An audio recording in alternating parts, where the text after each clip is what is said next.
Already. Joining us now is Joe Cirincione. He's president of the Ploughshares Fund, which focuses on nuclear weapons policy, and he's author of the excellent book, Nuclear Nightmares, Securing the World Before It Is Too Late. Joe Cirincione, thank you so much for being here. My pleasure, Rachel. Let me ask you first about this review that's been ordered by Secretary Hagel. You tend to be a clear-eyed, not just critic, but a clear-eyed observer of people's actions on policy in this area. Do you think this review is important? I do, and I commend the Secretary for ordering it.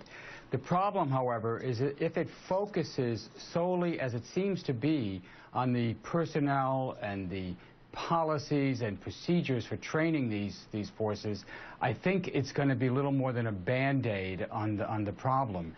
It's not the personnel that are the problem here, it's the mission itself.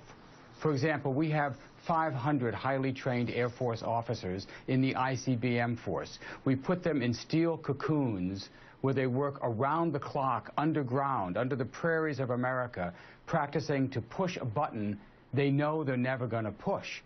And if they did push that button, they would be condemning millions of innocent civilians to a horrible death.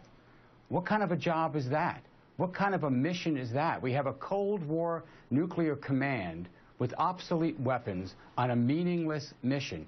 What do you expect people are going to do? That's the root of the problem. We have an outdated force, and we insist on sticking some of our most capable, trained officers with this job. When we saw Secretary Hagel pay his recent visits to the missileers up on the high plains, when we saw him dispatch the Secretary of the Air Force to go visit all of those sites, the kinds of comments they make are about morale and incentives, and they are personnel that they're discussing, and that seems to be the way that the Air Force and the military more broadly is defining it.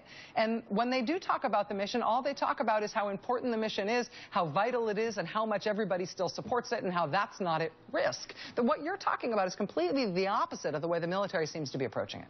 Well, I think they have it wrong, and I understand that when you go to a missile base, well, if you've dealt with the military, you know the pride they have in their job, and they try to demonstrate that pride and an esprit de corps to keep morale going. But even before these recent crises, even when during the Cold War, when this was seen as the leading edge, the front line of defense of America, you know, we counted on our nuclear deterrent. We had scores of accidents that brought us this close to nuclear catastrophe in this country.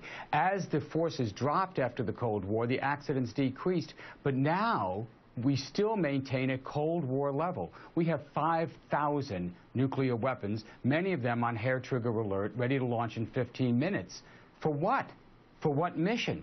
You talk to these missileers, and they say that after 9/11, they saw that these weapons didn't protect us, that they had no role. Nuclear weapons played no role in the hunt for al-Qaeda, or the war of Afghanistan, or the war in Iraq. It's time to get rid of these weapons and focus on the weapons we really need to counter the real threats we face. I will tell you, Joe, you and I have had conversations about this over the years, and with each successive incident that has been so scary and so worrying about the nuclear missile and nuclear weapons force more broadly. And I feel like, and I might be making it up, but I feel like we are getting to the tipping point where the concern and the attention to these issues is going to stop pretending like it's a personnel problem, and people are going to start talking about the mission. We may be, particularly as we approach this decision points, as you mentioned in Congress. We're going to spend $1 trillion on nuclear weapons over the next 30 years. $1 trillion. Is that where you want your money to go for these Cold War weapons that serve no meaningful purpose? Joe Cirincione, president of the Ploughshares Fund, author of the book Nuclear Nightmares. Joe, thank you for talking to us about this. Rachel. Have a good weekend. Thanks, man. Thank All right, you. We'll be right back.